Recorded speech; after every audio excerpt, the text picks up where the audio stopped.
the time sedans were very popular, but very large, inefficient sedans. And then very quickly, the companies like Halt and building cars here started complaining it's actually very hard for us to export any of these cars to markets around the world. So, well, of course it is, because they all have these efficiency regulations. They don't want big petrol guzzling sedans. They want more efficient vehicles. And so we somewhat, shot ourselves in the foot there by essentially letting them make more profitable, less efficient cars, sort of treating Australia like a bit of a dumping ground, which car companies unfortunately are still able to do here today. And that meant that they were less competitive.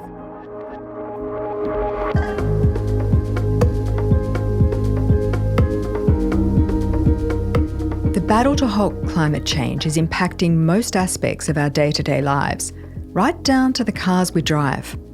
Transport is a huge contributor to Australia's overall emissions, and where other heavy polluting industries are making progress, the Climate Council says that on the roads, it's getting worse.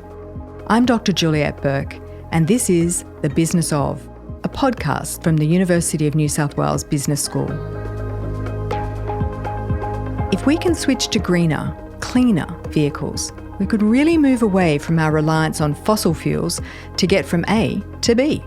The trouble is, according to the Australian Electric Vehicle Council, the policy settings aren't quite right to incentivise businesses, like manufacturing and selling electric vehicles.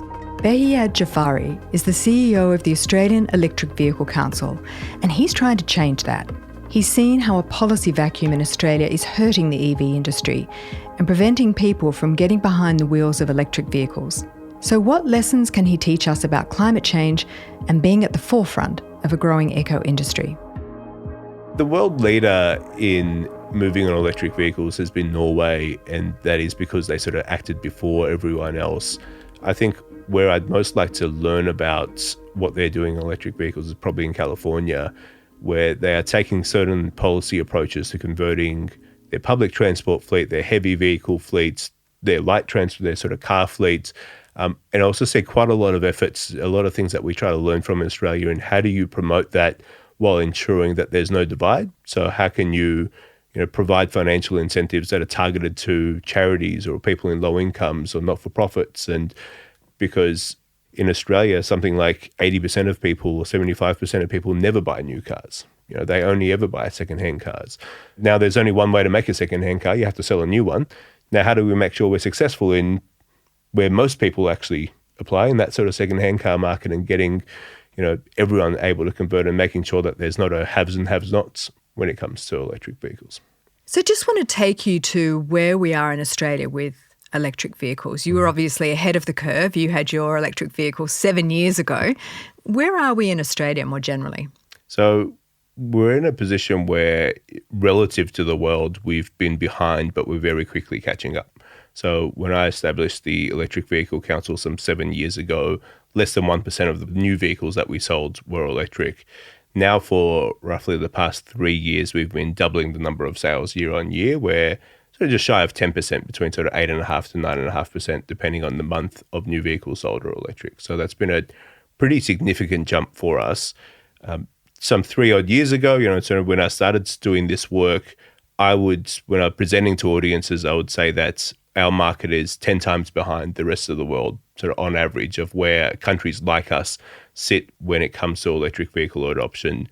About 12 months ago, I started saying we're about 5 times behind the rest of the world. And today, when I give that same presentation, I say we're 2 times behind the rest of the world. So 2 times is still, there's a lot of work for us to do there. That's still behind. That is, that's double. That's still pretty bad. But the trend there is quite exciting in that we've gone from 10 to 2. And it shows that if we do keep that up, we do have an opportunity to actually catch up and start to be seen as one of the countries that are ahead of other people rather than behind other people. What has been the impetus behind that?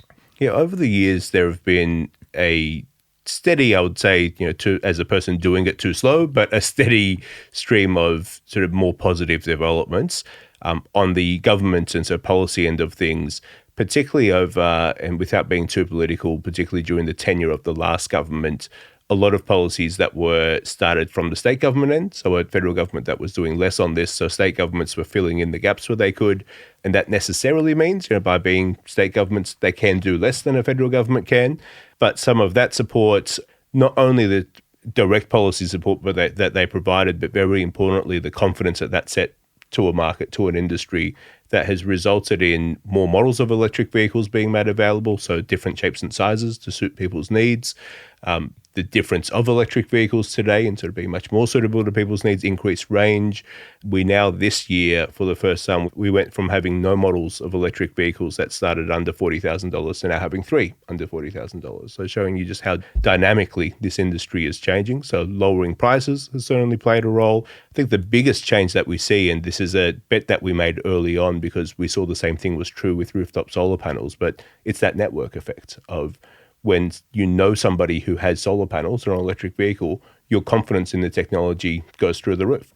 You know, as charismatic as I am, reading what I say in the newspaper may provide you some confidence about electric vehicle technology, but when your best friend has one, then you go, okay, well, you do all the same things that I do, and if it works for you, it's probably going to work for me. So we've got your charisma, I love that, and we've got peer pressure. Okay, so then are we all set? Is supply equaling demand? Is demand equaling supply? No, I mean, one of the challenges that we have today is that while things are growing, so right across the world, cars are sold in a set of regulations, and they're essentially a rule book for car companies to say you can sell any car that you want in our market, but on average, the emissions that come from those cars need to fall. So if you sell a whole range of whatever it may be, very large SUVs that have terrible efficiency that require a lot of petrol to run, then you also have to sell some hybrid SUVs in order to help bring your target down. And over time as well, a lot of electric SUVs to help bring your target down even further. So it's not a mandate that bans the sale of any particular vehicle. It just says you have to make all of those options available. And if you don't sell a sort of number of these things, you face penalties. So that's where we say there's companies looking, these are global companies making global decisions and saying, well, this same electric car that I've built, if I sell it in New Zealand, for instance, I'm avoiding something like $10,000 worth of penalties. If I sell it in Australia, well, I need to make up for that $10,000 worth of penalties over in New Zealand. So it's actually a bad decision for me to bring that car and make it available to Australian consumers. So that's where we say that first piece of work for us is getting these standards right, making them equitable to other countries like the USA, Europe, New Zealand, so that we're on an even playing field. And all that does for us is just remove that impediment. It doesn't necessarily give us an advantage over other countries. It just stops disadvantaging us over other countries. In Australia, the electric vehicle market has developed without any overarching national fuel efficiency standards. They're being written as we speak. This lack of policy direction as the industry was in its infancy has now put us on the back foot. Even so, this policy blind spot could be counteracted by a relatively high wealth compared to other markets. We've got money to spend, and car companies might see this as an advantage. We are a smaller market, but as a relatively smaller country, we're also a pretty wealthy country. So if you look around the world, you're not just measuring us against population size, but you're measuring us against population size of people who can buy. In Australia, the average new car price is about $50,000 or $51,000. So how many people around the world can afford to buy in Australian dollars $51,000 worth of a car? That then pretty significantly shrinks that total market size, that total population size. The fact that we are a right-hand drive market, that our shipping costs are higher because we are further away, all of those things exist. That is absolutely true. But there's no, a policy of building a large enough grappling hook to connect us closer to the rest of the world doesn't quite exist. So as we say, fixing things like these regulations, it just takes one very big impediment away. And it's an impediment that we can take away. We can't suddenly make our country 10 times larger in population size. We can't make ourselves closer to the rest of the world, but we can remove what is essentially an unevenness in regulations. And it's easy enough to say, well, regulations, penalties, that all sounds pretty simple. In my world, in the automotive world, these regulations that I'm describing, they were first introduced in the USA, for instance, in 1976. So for car companies, when it comes to more efficient vehicles, and so whether that's a petrol vehicle that's just got a more efficient engine, hybrid vehicles or electric vehicles, sort of for them, it's like showing up to a country that hasn't built roads yet. And they're saying, that brand new car that you've just spent billions of dollars in developing, come and bring it here. They sort of look at you like, what's wrong with you? Everybody else does this. This isn't a unique revolutionary idea. Countries have been doing this for decades. Something like 80% of the world's market already has these standards in place, and you guys don't. there's both the reality of those regulations, of creating those penalties and otherwise, but there's also the investment confidence behind it. Saying, well, a country that doesn't have this, imagine a country that hasn't built roads, you say, well, how safe do I feel making an investment in bringing these products to this country that sort of is, some 50 years behind the USA in the introduction of these regulations? That sort of feels a bit weird. What else should I be worried about? How safe is what I'm doing here? All right. Here's the question, because it's saying, you said that the US had these regulations in place in the 1970s. What's standing in the way of us developing regulation here? So much earlier on for this regulation specifically, the answer was that because we were building cars here, the power of the manufacturers, they would sort of argue, and to be clear, same as in the US and other places, they argue against these. These are essentially rules being imposed on them, and every company would say, well, no, don't do that. They were ignored in other countries where they're building vehicles, and they weren't ignored in Australia. They did get to somewhat write their own rule book and make sure that these regulations didn't exist. At the time, sedans were very popular, but very large, inefficient sedans. And then very quickly, the companies like Holden building cars here started complaining it's actually very hard for us to export any of these cars to markets around the world. So, well, of course it is, because they all have these efficiency regulations. They don't want big gas guzzling or big petrol guzzling sedans. They want more efficient vehicles. And so we somewhat shot ourselves in the foot there by essentially letting them make more profitable, less efficient cars, sort of treating Australia like a bit of a dumping ground, which car companies unfortunately are still able to do here today. And that meant that they were less competitive on a global scale. So that took away some of that industry opportunity for us at the time. Today, yes, there are still lobbies of the certain car importers who are still trying to stop this effort. I think more broadly, though, it speaks to the same approaches that we've made across a whole range of clean energy and pretty innovative industries, which is particularly for the last decade, we took a pretty hands-off approach, saying let's just let the market determine where the opportunities are going to go. And what that's resulted in is these global opportunities, whether it's where a car goes or whether it's where a new solar panel factory is being built. In Australia, we've decided to be hands-off and let the market decide. And then other countries have said, well, we're going to intervene and make sure that they get built in our country, and we're going to give ourselves a competitive advantage. And that's meant that we have missed out. So just thinking about manufacturing, we did have Holden here and we closed that down. What was that, 2017, something like that?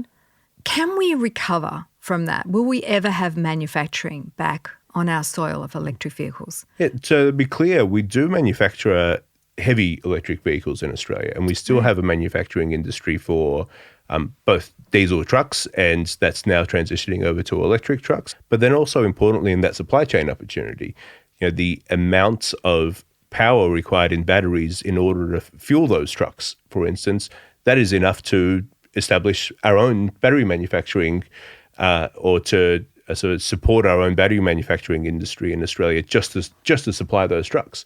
So it is really about looking at how can we leverage those opportunities. We know in our region, Thailand is a major manufacturer of cars. Indonesia is racing very heavily to become a major manufacturer of cars and of vehicles. So yes, certainly there is an opportunity there. We would have to compete very heavily to get car manufacturing back because of the scale required in it. There is an opportunity, but I think the level of competition that we would have to be instilled upon us is probably greater than I'm seeing in the ambition of what we're working towards. But both of those manufacturing centres need batteries, for instance. So can we be the people who build the batteries and maybe then do some level of assembly and then recycle those batteries once they are spent as well? Across that supply chain, there are pretty significant opportunities. And so we need to know who are our partners across that supply chain, who are our customers. Are they certain manufacturers in Thailand or Indonesia or manufacturers here in Australia? So let's actually make sure that the system that we're building is fit for purpose to help us achieve that. So we could play a role still in manufacture is what I'm hearing you saying, but it might not be a replication of the Holden car factory where we build, from the ground up. Is that what you're saying? Yeah, I think that's the most likely outcome for us. So I think some 2 odd years ago, I was still, and I'd written an opinion article saying, yes, we absolutely could bring car manufacturing back to Australia at a reasonably significant scale. What we have to understand is that, particularly for electric cars, modern day vehicle manufacturing looks pretty different to how it used to back in the 50s when we set up the Holden factory. back then you would sort of need some, hundreds of thousands, 600,000 vehicles in order to get a return on your investment on building those cars. Today, in more modular factories, a factory, in order to be stood up to sort of make sense to be built, looks more like 100,000 or 200,000 vehicles. So that means something more like 10% of our market, and there are a few cars that already are around that figure, and then the other half of the cars being sold across our region. So it's certainly, given the competitive advantages of our workforce here in Australia, it's usually picked on as something as a negative because we have higher employment costs. But to be clear, we're not competing for low-skilled, low-paid jobs. There are, a modern-day factory or an assembly line is what we sort of call purple collar. It's technicians, right? It's sort of engineers, technicians, sort of people who have reasonably high skills, reasonably high pay. And what manufacturers are looking for are the things like the quality of the accreditation, the quality of the education, that pipeline of education. So can you keep educating more and more technicians? Can you keep educating more and more engineers? And that's a place where we compete very strongly. So there are these advantages that we have that could help us get car manufacturing back. But this sort of goes back to what I was saying of that either interventionist or hands-off approach. When I say that Thailand already builds vehicles, Singapore is competing very hard to build vehicles, they both have very ambitious policies for their own markets. They have very ambitious industry development policies. And then when Joko Widodo visited Australia, he said, number one on my agenda is to help get battery minerals in order to help set up our EV supply chain for Indonesia, because we want to be an EV manufacturing hub. That is the type of ambition that we need. What we can't do is say, well, that'd be nice if it happened, and if somebody wants to come and drop it on our lap, that'd be lovely. If that's the way that we're competing for the opportunity, then we might as well not compete at all, because there's no way that's going to work out. Sounds like you're saying that these other countries have put a stake in the ground. They're really ambitious around it. And we've sort of let it happen, which is, maybe a bit of an Australian way, just sit back and if it happens, it happens. Am I understanding you right? I think that certainly has been true. So I do see a pretty marked change now with this new government in recognising actually that's the world that we have to be in. We do have to intervene. We have to sort of make this happen. We are playing catch up in that field because others in our area have been doing more and have been doing more for a lot longer. I mean, this relates pretty well. There's that difference of thinking, and to sort of take it out of the political world to any business, right? Of any business would know that whatever field you're in, whether it's clean energy or anything else, is that you have to innovate in order to stay competitive and in order to stay alive. But it's much easier not to. So just picking up on that thread, the political climate is changing. It's not what it was 10 years ago, let's say, or over the last 10 years. What else needs to be true? What else do we need to have in place to make this ambition of electric vehicles real? So I guess the two aspects of that, one in the what can we do for our market, one is if we look over that long stretch of time, there is no disagreement, certainly by people who know what they're talking about in the automotive industry, that at some point in time, all new vehicles are electric vehicles. The question is, what is the difference of the speed of that transition in markets around the world? So when will that happen in the USA, in Europe, and in Australia? Today, the answer has been that there's a pretty long tail for Australia compared to how everybody else in the world is going. And that's where we sort of talk about things like Australia being treated as a dumping ground. So, for certain car manufacturers, they can say, well, actually selling that car that's older, less efficient, has less technology in it, that's actually more profitable for us as a company. So why don't we send those cars to Australia where these regulations don't exist and send our, not just electric vehicles, but just more fuel efficient, sort of better vehicles in these countries with regulations where our profit margin may be smaller, but we're avoiding penalties.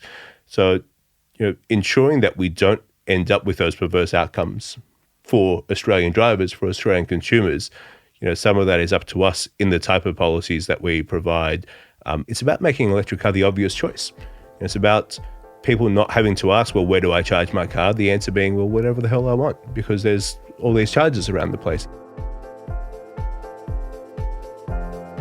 On the under end of this, though, about sort of industry, and I sort of look at this, the answer is just as true for electric vehicle industry opportunities as it is in the clean energy world more broadly, as it is in sort of any more innovative fields. And I've spoken about a few things already. I think one thing that I'll add to it is to have the appetite for the risk, right? There's anyone working in a startup or a venture capital fund or, any sort of new emerging field will be quite comfortable with the idea that a business that you're working on or that you're investing in may well not work out.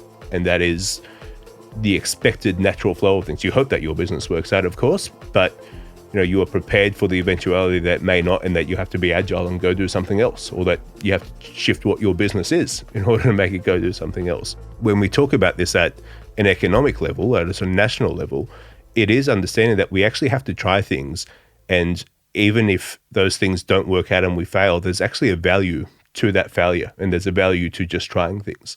So things being successful and becoming a unicorn and becoming a new, multi-billion-dollar industry, that is not the only thing that has value attached to it. That the learning that we get out of actually doing in the first place, that learning has value to it, and also becoming, more of I'm not saying that we're not already, but more of a country of doers also has a value of things. Of that, in the same way that we set up the ecosystem for the Australian market for electric vehicles to be the obvious choice for the Australian consumer, we also do that with industry development opportunities. When a global company is looking at where do I set my R&D facility for, quantum computing or electric vehicles or whatever else, well, Australia becomes a very obvious place for them, because that's the place where really cool, exciting things are happening, where people are actually doing things. So of course I'm going to go and set up facilities there.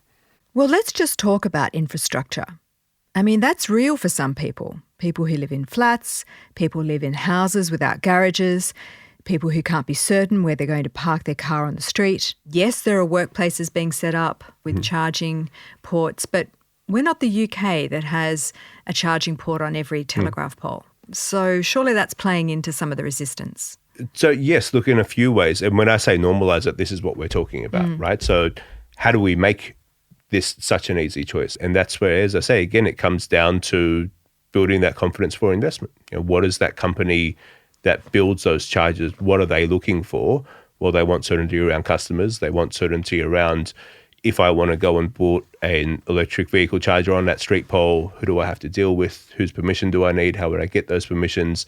Is it going to cost me millions of dollars to get all those permissions, or will it be relatively easy? Those are all things that we can smooth the passage of. And then when we say normalizing it, that end goal that we're trying to reach, when you have an electric car, you spend all of this time before you have one thinking about how am I going to recharge? And especially if you can charge at home, but where am I going to recharge? How long will it take? The first thing that you find is it's actually more convenient to recharge an electric car than to refuel a petrol car, because I get home, I plug my car in, once every few weeks and I walk away. That's actually more convenient than having to go to a petrol station in the first place. And then the cost of doing that, I do have rooftop solar panels, so the cost can be free. If I didn't and I was just using standard electricity at standard rates, you'd sort of be talking about, at the equivalent of a tank of petrol for about between $5 or $10. And this is why you'll see in quite a lot of places like, say, shopping centres or restaurants, there's fast food outlets that'll actually provide charging for free.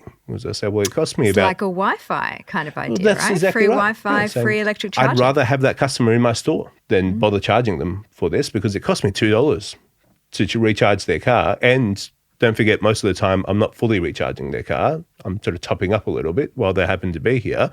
And then they come inside and they spend a amount of money. It is just about instilling that confidence that, yes, the market will be going faster towards electric vehicles, so it makes a lot more sense for people to be building that infrastructure. I'm going to be a bit controversial now. Go for it. The question is this. Most of our energy in Australia comes from coal. Mm-hmm. And if we're using electricity, we're actually using coal. Mm-hmm. Sure. So isn't the electric vehicle industry at this point in time supporting the coal industry? So a few things there. One is, if you're charging your car publicly through one of our charging networks, the majority of those, or 99% of those, are being powered by renewable energy. So that's a decision that those charging network companies have made, of saying this is the benefit of electric cars, so we want to make sure that we're sourcing renewable energy ourselves. Then also remembering, we don't buy cars, have them on our roads for a year and then send them to the scrapyard. If you buy a car today, that sort of stays on the road for between 15 to 20 years. So a petrol car today uses petrol, has 100% fossil fuel in it, stays there for 20 years at just as dirty as the day it started. Whereas you buy an electric car, every year that car's getting greener by you not doing anything at all, because the car itself isn't polluting at all. It's the electricity source. So one of those great benefits is we're centralizing our problem. Rather than saying, well, we've got 20 million cars on our roads, that's 20 million problems for us to fix, of saying, well, if we connect those 20 million cars to our electricity system, well, it's a lot easier to fix the electricity system than everyone's individual car. That's, making your individual car more efficient. It's pretty much impossible. And if there was some technology that allowed me to do it, I would have to come into your home, into your driveway and, fiddle around. That's not something a government can really do. That's not something any of us can do. But if we get you to connect to an electricity source and there are coal-fired power there, that is something that we can address. And that is something that we are addressing. Behyad sees addressing the pollution on our roads through widespread adoption of electric vehicles as an efficient way to reduce emissions and combat climate change. He's talking about creating an environment where EVs are the obvious choice, kind of like how people put solar panels on their roofs to reduce their carbon footprint. Solar energy might feel commonplace now, but to understand how we got here and how we might push EVs in the same direction, we need to understand the global forces that drove this development in renewables. Professor Frederick Ansell is the Senior Deputy Dean at the University of New South Wales Business School. He's an expert in how organisations and their leaders adapt to change. When it comes to how businesses can best address climate change, Professor Ansell thinks we can learn a thing or two by looking to the past. When we talk about electric vehicles or any type of new emerging energy, we would think like, how do we convince people to make that decision to buy, let's say, an electrical vehicle or to install solar panels? And what we're often overlooking is basically that there's a much wider context, geopolitical world out there with all sorts of events that start to interact with individual decision making. At UNSW, we actually have one of the world's rock stars in solar research, that is Professor Martin Green. And he has been working on solar panels and photovoltaics his entire career. And honestly, it's safe to say, wherever in the world, if you buy a solar panel, there is almost certainly a component that has been designed or invented by Professor Martin Green. He has had a huge impact globally on solar research and photovoltaics. And so he tells this very interesting story how he came to studying solar panels and photovoltaics. And we need to go back 50 years now. At that time, what happened is, for instance, President Nixon making a bold speech to the US citizens saying, we need to reduce energy expenditure, we need to reduce our reliance on oil. That speech of Nixon struck a chord with Martin Green as a very young researcher, and that made him so energized and motivated to start working on alternative sources of energy on photovoltaics. And of course, that is a very, very long trajectory. As a result of those investments 50 years ago, geopolitically, suddenly we have all over the world an abundance of solar panels, photovoltaics, an energy crisis leading to investments in research and innovation, leading to new products like solar panels that are subsidized. And then you come back to that individual level, people making decisions. Will I buy this? Will I install this? Is this a good decision for me personally?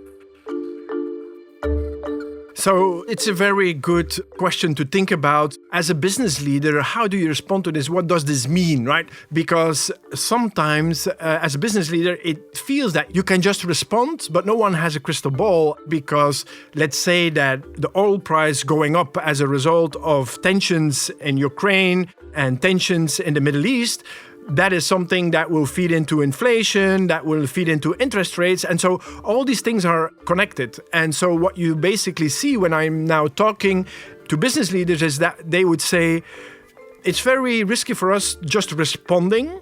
So we try to anticipate some of those things happening. One interesting evolution is that when I was talking to some business leaders, they say, well, we currently always have people from international politics, scholars from international politics on our board coming to present trying to make a risk assessment, trying to forecast where the big things are happening, where the risk factors are geopolitically, and then we try to translate that. What does that mean for us in terms of risk? And that is often about supply chain, how they need to look at that.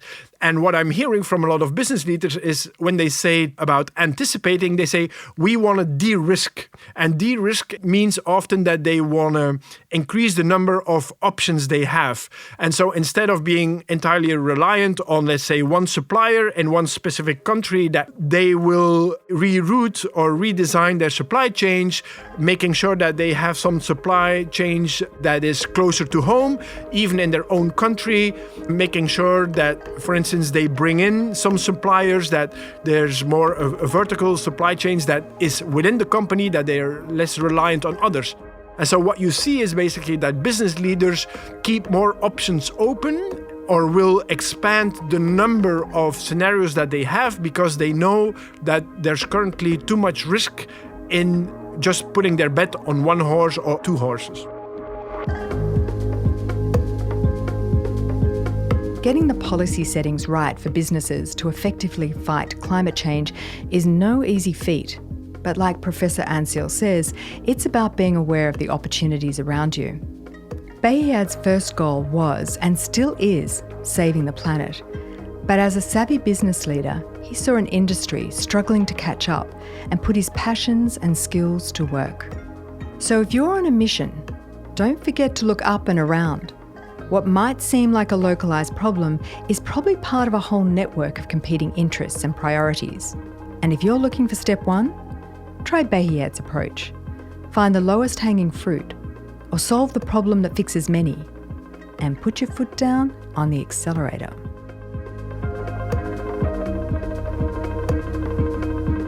The Business of podcast is brought to you by the University of New South Wales Business School. To stay up to date with our latest podcasts, as well as the latest insights and thought leadership from the Business School, subscribe to Business Think at businessthink.unsw.edu.au.